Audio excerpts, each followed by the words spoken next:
I want you to imagine for a moment falling asleep in your own comfortable bedroom, but after a few hours you open your eyes and find yourself in this room instead. How do you think that would make you feel? Does this room look secure to you? Does it seem comforting? Or does something about it seem a little bit off? A little bit sinister and foreboding? This is a bedroom from the horror film Mountaintop, Motel, Massacre, and it's just one of many unnerving elements in the film. In this video, I want to fully explore all of the mysteries hidden above and below the mountaintop. What makes it so creepy and unsettling? And perhaps most importantly, is there actual evil contained within the frames of this movie? Is this an evil film? Let us begin our journey as we weave through the dark corridors of the Mountaintop Motel.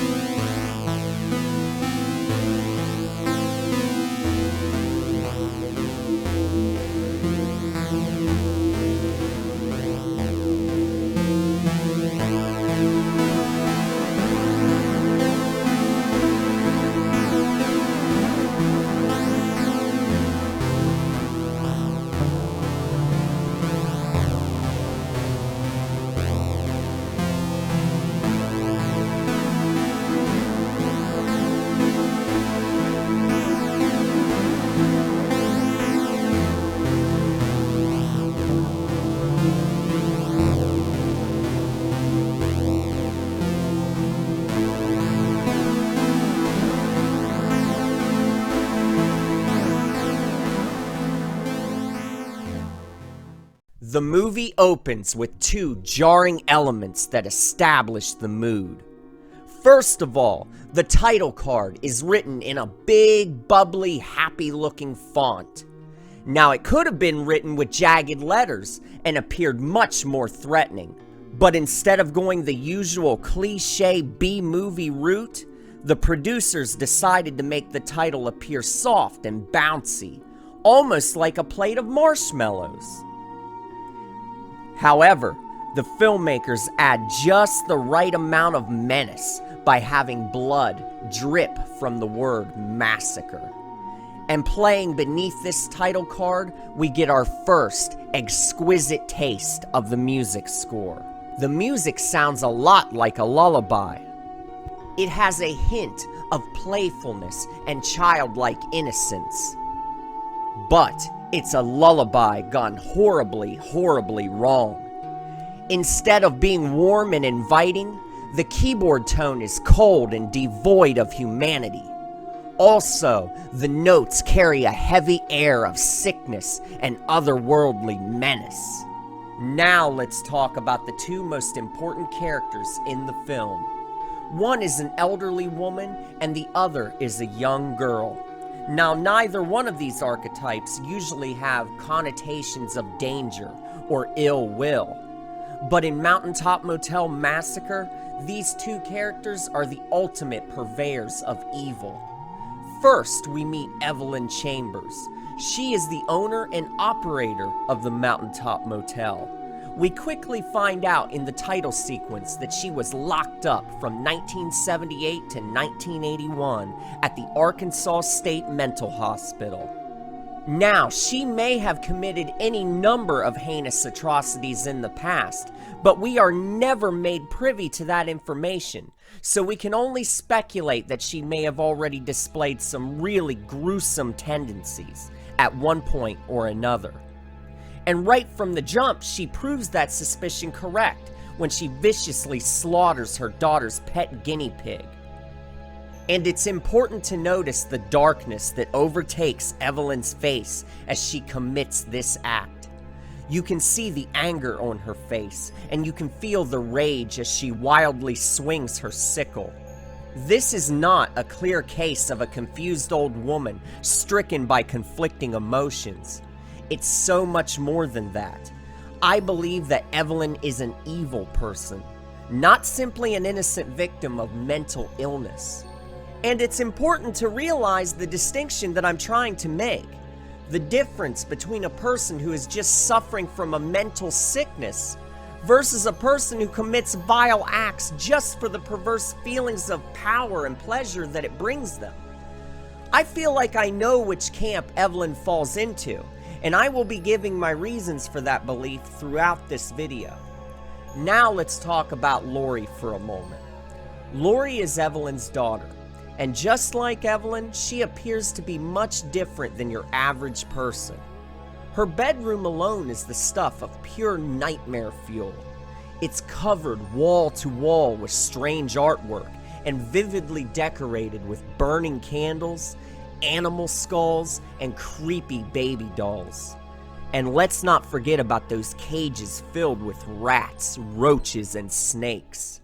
It's not surprising then that Lori also enjoys holding seances in the tunnels beneath the motel office. She performs this eerie ritual under the guise of a tea party, complete with a picture of her dead daddy looking on. But there is nothing cute about this tea party, for if you listen closely, you'll see that she is channeling horrific forces beyond human understanding. As she gazes at a wall covered with devilish illustrations and candles, you can hear a change in her voice as it reverberates in a ghostly fashion. I summon thee, spirits of beyond, show me a sign, are the words that she intones, and you can see the breath from her mouth as she speaks, visual evidence of the change in temperature, the air in the tunnel turning to a frosty, death-like chill. And it's at this precise moment where I just recently made a very important discovery.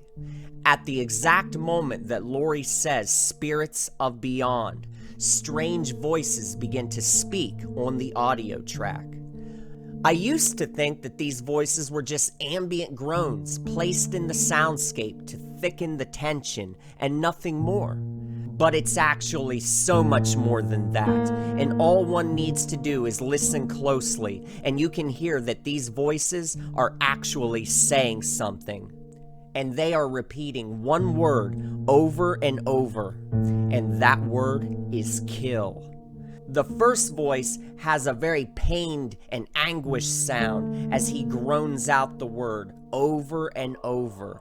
And as this low-voiced demon continues the refrain, it suddenly becomes a choir of kills as a high voice joins in, and they repeat the word in a ghostly, reverberating fashion. Now this is where we arrive at a crossroads in how we understand and interpret this film.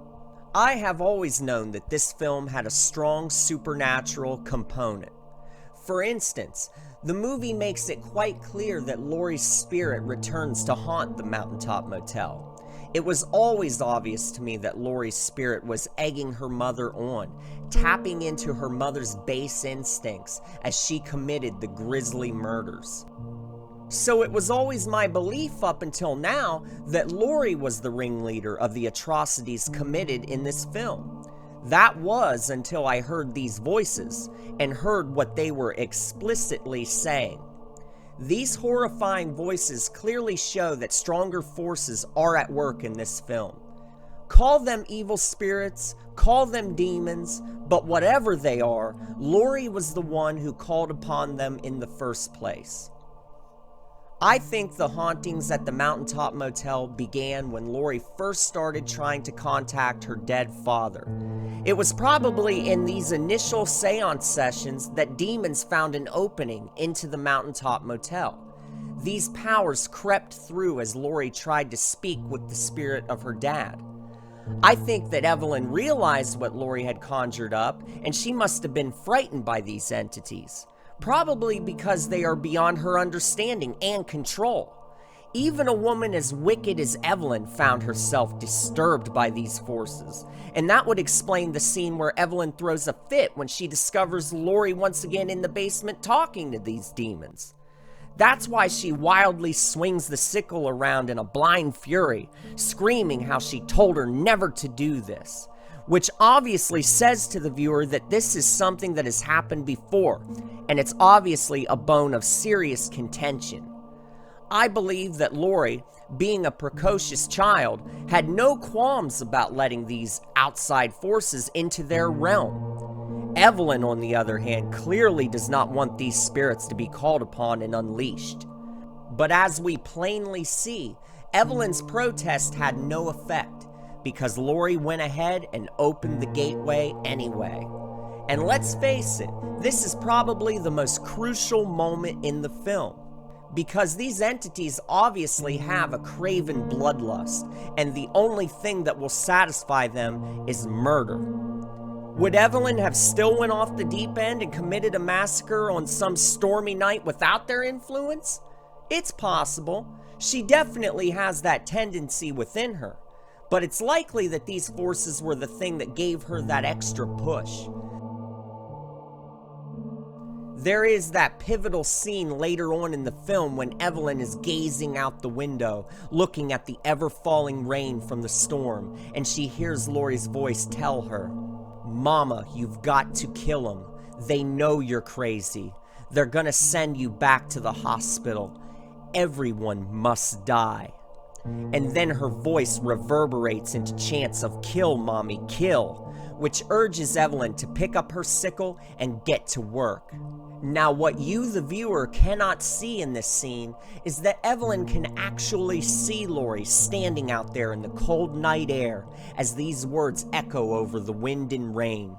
How do I know this, you might ask? Well, it's all in the original screenplay. There are several instances in the film where Evelyn can actually see Laurie's apparition. Another example is when Vernon, the newly wedded husband, comes to check into the motel.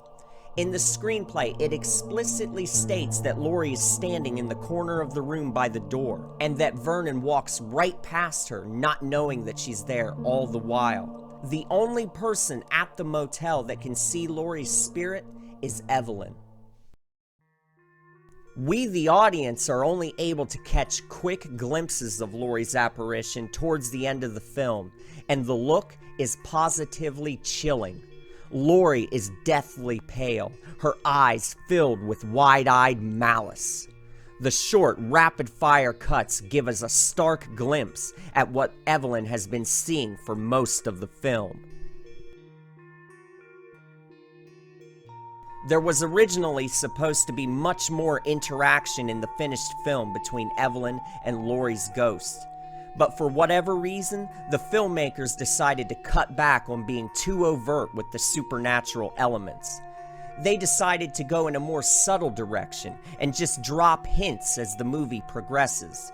We still get a sense of her presence throughout the entire film. We still get the sense that something sinister lurks constantly at the Mountaintop Motel. Now I want to discuss a bit of symbolism. The color red, this is utilized to great effect in the film, especially in Laurie's room. You'll notice that the light bulb in her ceiling is red. Red is a color that instills very strong and primal reactions within people. The red light in her room is perfect because it illuminates what is basically a morbid shrine, a murder room, if you will. Everything in that room is an extension of her internal nature, a nature that is utterly terrifying. The red also shows up on the sign itself, which calls out to weary travelers as they are driving through the storm. The neon sign pulsates with a vibrant, malicious energy. The red letters look especially menacing because they contrast so boldly with the total blackness of the night background. Moving further along, let's talk about the tunnels themselves for a moment. These tunnels symbolize a night that never ends. There is no sunlight beneath the Mountaintop Motel, no matter what time of day. It's a place where darkness lives and breathes. It's that fear of the unknown, like you're stepping into a parallel dimension.